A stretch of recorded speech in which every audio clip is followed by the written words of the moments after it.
Thank you. A North Texas woman is turning the tables on some con artists who lured her overseas and stole her money. CBS 11 investigator Ginger Allen has more on this story that she's been following for months. Ginger. Frida Endeman and her husband flew from Dallas to Amsterdam. When I got into the car, that's when I couldn't even hear. They were in a car headed to meet some businessmen. I had blood pulsing through my ears. The men were allegedly from a securities company in the Netherlands. More than a month earlier, the company had sent the Endemans these documents, claiming that they had inherited more than $9 million from a dead relative. For some big fees, the agency would help them collect.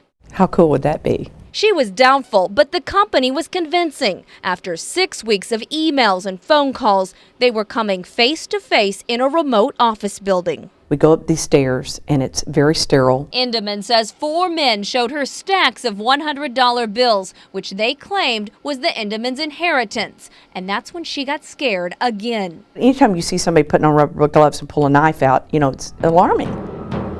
In hindsight, the Endemans say the men weren't trying to scare them at all. The man with the knife was opening a bottle of solution, which he used to clean some of the bills. Each 100 had a red ink stamp on it, something similar to this. And the men somehow convinced them they needed enough money to buy enough solution to clean all of the bills. So the Endemans paid them $12,000. This may all sound outlandish, but the Secret Service receives dozens of calls about these scams every day. There is a lot of people here in the Dallas and in North Texas that have sent their money and they will still continue to do it. North Texas agents are now investigating the Endemans case, but the story doesn't end here. The con men recently called the Endemans again, saying the cleaning process was going to require some more money. The Endemans said no.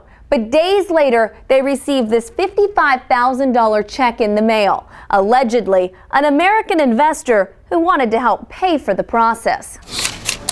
Endeman talked to one of the men during our interview. You want me to deposit the $55,000? He pressured her to deposit the investor's check in her bank and immediately wire them the cash.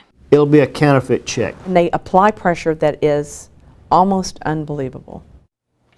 And listen to this day, the men are still trying to get more money from the Endemans. But now the Endemans are trying to arrange a meeting here in the U.S. so they can invite the Secret Service agents. And that is really the only way investigators have of tracking suspects down in these cases. Ginger Allen, CBS 11 News.